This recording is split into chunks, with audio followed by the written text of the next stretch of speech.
Imaginez un instant que vous êtes assis en face de votre mère, un dimanche matin comme tous les autres.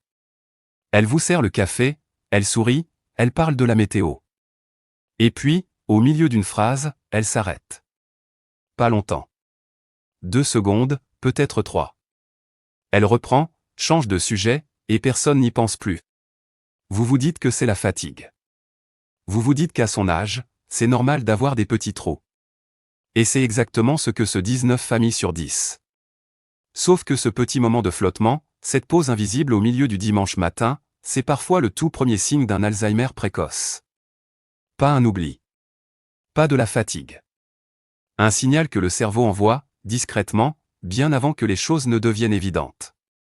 Et le problème, c'est que ces signaux ne ressemblent pas à ce que l'on imagine. Ils ne ressemblent pas à une maladie. Ils ressemblent à la vie de tous les jours. Et c'est pour ça qu'on les rate. Presque systématiquement. Vous méritez de comprendre ce qui se passe vraiment. Ce que je vais partager avec vous aujourd'hui ne vient pas d'un seul article ou d'une seule étude. C'est le résultat de l'observation répétée d'un schéma que l'on retrouve dans des milliers de familles, sur plusieurs continents, à travers des décennies de recherche neurologique. Un schéma tellement récurrent qu'il en devient presque prévisible, sauf pour ceux qui le vivent de l'intérieur, parce que de l'intérieur, tout semble encore normal. Il y a quelque chose de fondamental à comprendre avant d'aller plus loin. Quand on pense à Alzheimer, on imagine une personne âgée qui ne reconnaît plus ses proches, qui se perd dans sa propre maison, qui oublie le nom de ses enfants. Et cette image est vraie. Mais elle correspond à un stade avancé. Ce que les familles ne savent presque jamais, c'est que le processus commence des années, parfois une décennie entière, avant ce stade. Et pendant toute cette période silencieuse, la personne fonctionne. Elle travaille, elle cuisine, elle conduit, elle rit. Elle a l'air parfaitement bien. L'absence de symptômes ne signifie pas l'absence de changement.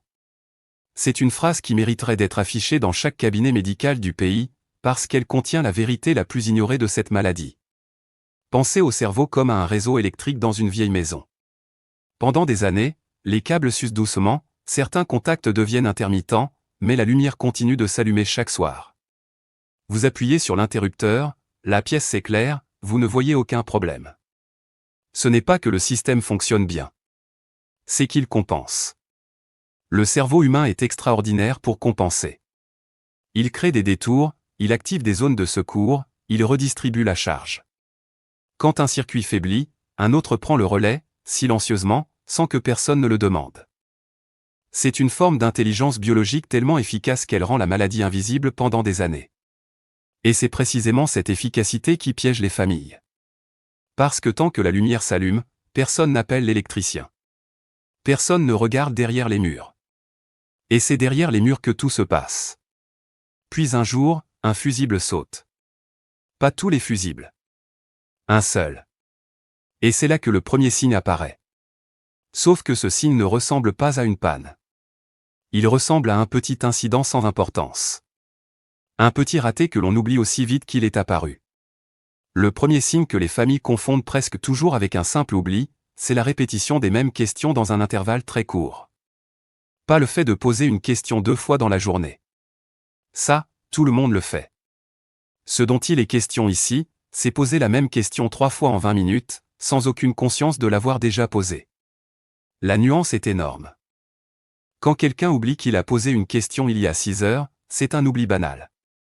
Quand quelqu'un oublie qu'il a posé une question il y a 5 minutes, c'est un signal que le circuit de la mémoire immédiate fonctionne par intermittence. Et dans la plupart des familles, on met ça sur le compte de la distraction, du stress, ou simplement du caractère de la personne. Il y avait une femme, appelons-la Françoise, 63 ans, institutrice à la retraite, très vive, très organisée. Le genre de personne qui n'oubliait jamais un anniversaire, qui tenait un agenda impeccable, qui corrigeait encore les fautes d'orthographe dans les menus de restaurant par réflexe professionnel. Sa fille avait remarqué que pendant les repas de famille, sa mère posait régulièrement la même question sur le dessert. Est-ce qu'on a pris du gâteau? Oui maman, on a pris du gâteau. 10 minutes plus tard. Est-ce qu'on a pris du gâteau? Sa fille souriait. Elle trouvait ça attendrissant. Elle pensait que sa mère était simplement gourmande, ou qu'elle n'écoutait plus vraiment quand la tablée parlait trop fort. Elle ne s'est pas inquiétée pendant presque 2 ans. 2 ans pendant lesquels d'autres signes sont apparus, lentement, un par un, sans que personne ne les relie entre eux. La recette de tarte aux pommes qu'elle réussissait les yeux fermés et qui, un dimanche, est sortie du four sans sucre. La facture d'électricité payée 2 fois le même mois. Le nom du voisin qu'elle connaissait depuis 20 ans et qu'elle a soudain remplacé par un vague celui d'à côté. Chaque incident avait sa propre explication. Aucun ne semblait grave en soi. C'est leur accumulation silencieuse qui racontait l'histoire vraie. Le deuxième signe est encore plus trompeur que le premier. C'est une difficulté nouvelle à gérer les chiffres du quotidien. Pas les mathématiques complexes. Les chiffres simples. Rendre la monnaie. Calculer un pourboire. Suivre les relevés bancaires. Des choses que la personne faisait sans y penser depuis 40 ans. Et soudain, ça demande un effort. Pas un effort visible. Un effort interne. La personne met un peu plus de temps. Elle vérifie 2 fois. Elle hésite là où elle n'hésitait jamais. Et quand quelqu'un de l'entourage le remarque, la personne concernée trouve toujours une explication rationnelle. Je n'avais pas mes lunettes. Je n'ai pas fait attention. C'est parce qu'ils ont changé le format du relevé. Ces explications sont logiques. Elles sont plausibles. Et c'est exactement pour ça qu'elles masquent le problème. Ce qu'il faut comprendre ici, c'est que la capacité à manipuler des chiffres simples repose sur un réseau neuronal très spécifique, et ce réseau est souvent parmi les premiers touchés dans les formes précoces d'Alzheimer. Quand ce réseau commence à faiblir, la personne ne perd pas la capacité de compter. Elle perd la fluidité du calcul. Et la différence entre perdre une capacité et perdre sa fluidité, c'est ce qui rend ce signe invisible pour l'entourage. Le troisième signe, celui qui surprend le plus les gens quand on leur en parle, c'est un changement dans le sens de l'orientation dans des lieux familiers. On ne parle pas ici de se perdre dans une ville inconnue. On parle d'hésiter un quart de seconde en sortant d'un supermarché que l'on fréquente depuis 15 ans, de ne plus savoir instinctivement si le parking est à gauche ou à droite. Ce moment d'hésitation est fugace. Il passe. La personne retrouve ses repères en une seconde, et elle continue comme si de rien n'était. Mais ce quart de seconde raconte quelque chose. Il raconte que la carte mentale interne, celle que le cerveau construit automatiquement après des centaines de passages au même endroit, commence à présenter des zones floues. Pas des trous. Des zones floues. Comme une photo haute résolution qui perd quelques pixels par-ci par-là. L'image est encore reconnaissable, mais elle n'est plus aussi nette qu'avant. Le quatrième signe est peut-être le plus douloureux à observer quand on sait ce qu'il signifie. C'est un retrait progressif des activités sociales ou des loisirs que la personne aimait profondément. Quelqu'un qui jouait aux cartes tous les mercredis depuis 20 ans et qui, progressivement, trouve des excuses pour ne plus y aller. Quelqu'un qui adorait jardiner et qui laisse ses plates-bandes se dégrader sans explication. Quelqu'un qui lisait un livre par semaine et dont le marque-page n'a pas bougé depuis 3 mois. La famille interprète ça comme un changement de goût, un coup de fatigue saisonnier, ou simplement le poids de l'âge. On se dit que c'est normal de ralentir. On se dit que les gens changent. Et c'est vrai que les gens changent. Mais il y a une différence fondamentale entre un changement choisi et un retrait subi. La personne qui choisit de ne plus jouer aux cartes est en paix avec sa décision. La personne qui se retire parce qu'elle n'arrive plus à suivre le jeu sans que les autres s'en aperçoivent n'est pas en paix. Elle est en lutte. Une lutte silencieuse. Parce que dans beaucoup de cas, la personne se retire parce qu'elle sent, de manière confuse et inavouée, que quelque chose ne suit plus. Elle ne peut pas nommer ce qu'elle sent. Elle ne peut pas l'expliquer. Mais elle sait, quelque part au fond d'elle, que certaines choses demandent un effort qu'elle ne demandait pas avant. Et plutôt que de risquer l'embarras, elle préfère s'éclipser. Ce retrait n'est pas de la paresse. C'est une stratégie inconsciente de protection. Et c'est là que le cinquième signe entre en jeu. Il est directement lié au précédent. C'est un changement d'humeur ou de personnalité qui semble disproportionné par rapport à la situation. Une irritabilité nouvelle. Une anxiété sans raison apparente. Une méfiance inhabituelle. Des moments d'apathie profonde suivis de retour à la normale. L'entourage se dit que la personne traverse une mauvaise passe. Qu'elle est peut-être un peu déprimée. Qu'elle vieillit et que le caractère change avec l'âge. Toutes ces interprétations sont compréhensibles. Mais ce qui se passe réellement, c'est que le cerveau, en perdant certaines connexions, perd aussi une partie de sa capacité à réguler les émotions. La personne ne choisit pas d'être irritable. Son système de régulation émotionnelle commence à fonctionner de manière erratique, et elle est la première à ne pas comprendre pourquoi elle réagit de façon si excessive à des choses qui ne la dérangeaient pas avant. Il y a un homme, appelons-le Bernard, 67 ans, ancien ingénieur, très méthodique, très calme de nature. Sa femme a commencé à remarquer qu'il s'emportait pour des détails insignifiants. Un robinet qui goutte. Un programme téléchargé sans le prévenir. Des petites choses qui, auparavant, n'auraient même pas mérité un commentaire. Quand elle lui en parlait, il se calmait, s'excusait, et tout redevenait normal. Pendant des mois, elle a cru que c'était le stress de la retraite, le manque de structure, l'ennui. Elle a même pensé que c'était elle qui le provoquait sans le vouloir. Ce n'est que lorsqu'un ami médecin, en visite chez eux un soir, a observé Bernard perdre le fil d'une anecdote qu'il racontait pour la 3e fois de la soirée, que la conversation a pris une autre direction. Pas une direction alarmante. Une direction attentive. Nuancée. Respectueuse. Mais une direction qui, pour la première fois, posait la bonne question. L'ami n'a rien diagnostiqué ce soir-là. Il n'a rien affirmé. Il a simplement dit à la femme de Bernard, en aparté, qu'il serait peut-être utile d'en parler au médecin traitant. Pas pour s'inquiéter. Pour savoir. Et la différence entre s'inquiéter et vouloir savoir, c'est toute la différence entre la peur et la responsabilité. Le 6e signe est celui qui passe le plus inaperçu dans la vie moderne, parce qu'il se cache derrière la technologie. C'est une difficulté croissante à suivre les étapes d'une tâche séquentielle. Préparer une recette que l'on connaît par cœur et oublier une étape. Programmer un trajet sur le GPS et ne plus comprendre les indications. Suivre les instructions pour payer une facture en ligne et se retrouver bloqué à une étape qui semblait évidente le mois dernier. On met ça sur le compte de la complexité de la technologie, sur le fait que les interfaces changent tout le temps, que les mots de passe sont trop nombreux. Et c'est vrai que la technologie est devenue compliquée. Mais quand une personne qui gérait parfaitement bien ses tâches commence à les trouver insurmontables en l'espace de quelques mois, ce n'est plus la technologie le problème. C'est la capacité du cerveau à maintenir une séquence d'actions en mémoire de travail pendant le temps nécessaire à leur exécution. Et cette capacité, dans les premiers stades d'Alzheimer, s'effrite de manière si graduelle que la personne elle-même ne réalise pas que la difficulté vient de l'intérieur et non de l'extérieur. Et maintenant, le 7e signe. Celui que les familles remarquent souvent en dernier, alors qu'il est parfois le plus révélateur. C'est un changement dans la manière de s'exprimer. Pas une perte de langage. Un changement de texture. La personne utilise davantage de mots vagues. Elle dit ce truc, cette chose, le machin. Elle contourne les mots précis qu'elle ne trouve plus en utilisant des périphrases.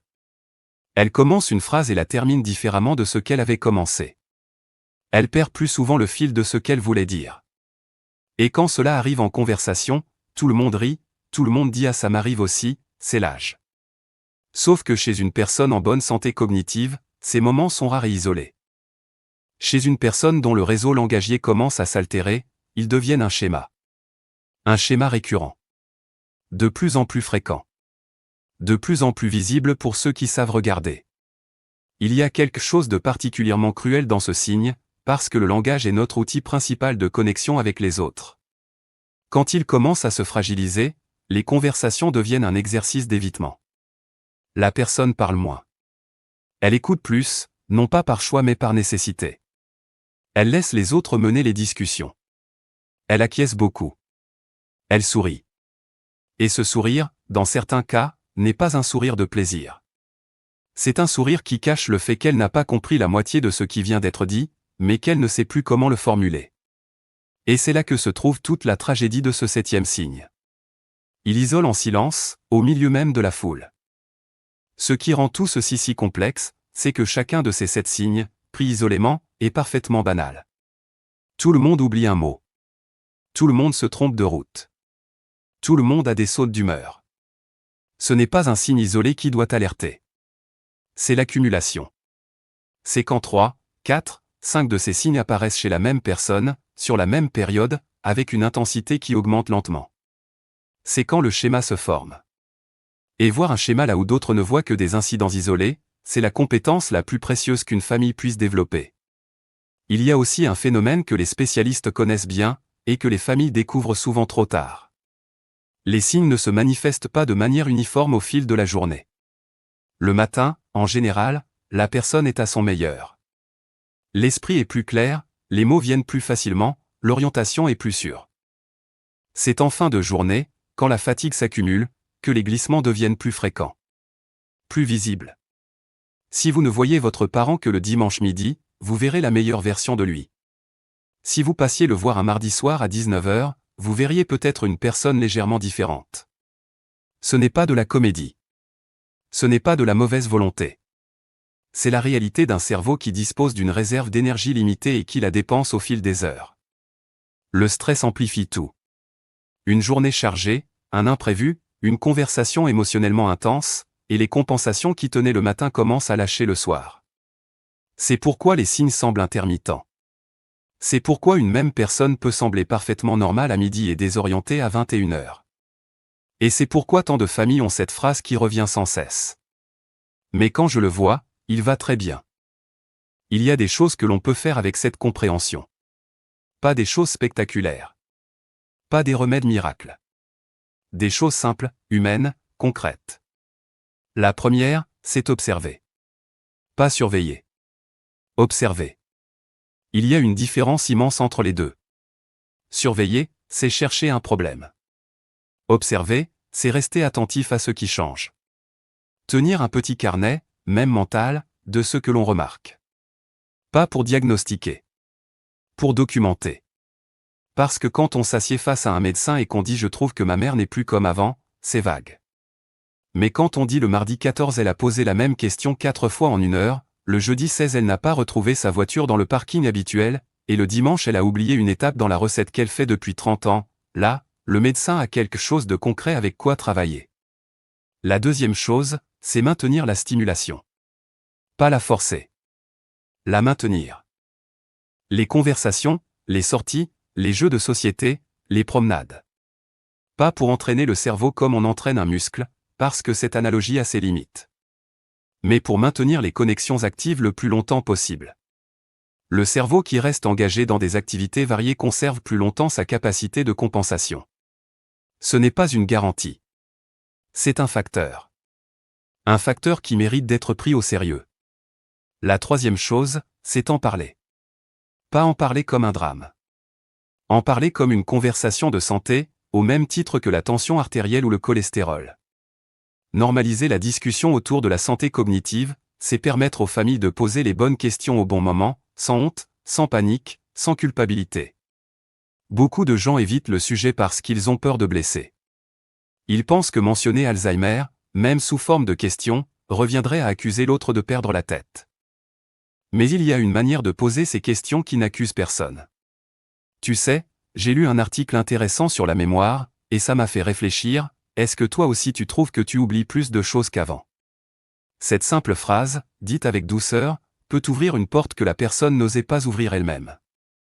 Parce que dans bien des cas, la personne concernée a remarqué les changements avant tout le monde. Elle les a juste gardés pour elle, par peur, par fierté, ou simplement parce qu'elle ne savait pas quoi en faire. Ce qui distingue les familles qui détectent tôt de celles qui détectent tard, ce n'est pas le niveau d'éducation, ce n'est pas la proximité géographique, ce n'est même pas la fréquence des visites. C'est l'attention à la qualité des interactions plutôt qu'à leur quantité. C'est regarder non pas si la personne est présente, mais comment elle est présente. Est-ce qu'elle suit la conversation ou est-ce qu'elle fait semblant de suivre ? Est-ce qu'elle rit au bon moment ou est-ce qu'elle rit par mimétisme ? Est-ce qu'elle initie des sujets ou est-ce qu'elle se contente de répondre ? Ces distinctions sont fines. Elles demandent de l'attention. Mais elles sont accessibles à tout le monde. Il n'y a rien de plus humain que de vouloir croire que tout va bien. C'est une forme de protection, et elle est précieuse. Nous avons tous besoin de cette croyance pour traverser nos journées. Quand on voit quelqu'un qu'on aime faire quelque chose d'inhabituel, l'instinct premier n'est pas l'inquiétude. C'est la réassurance. On cherche l'explication la plus rassurante, on la trouve, et on passe à autre chose. C'est un mécanisme profondément humain. Mais il y a une ligne fine entre se rassurer et se voiler la face.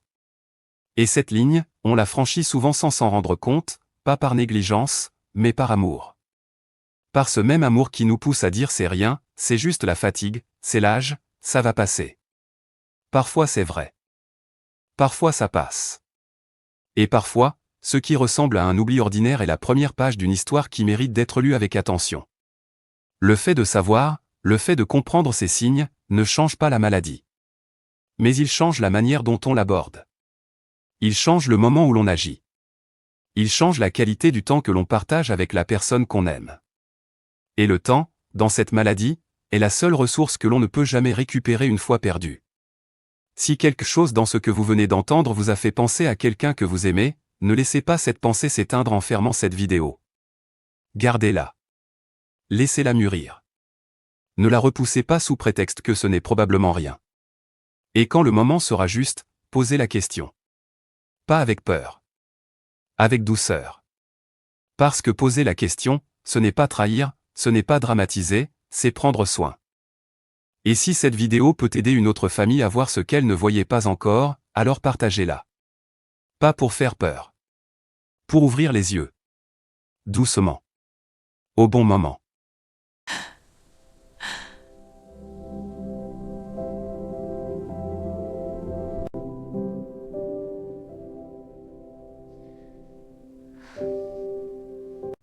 Anyway, the weather looks nice for later.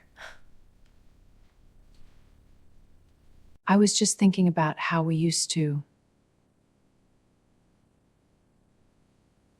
The weather outside looks so beautiful today. The sun is shining so warmly, just perfect. C'est un moment si paisible, n'est-ce pas?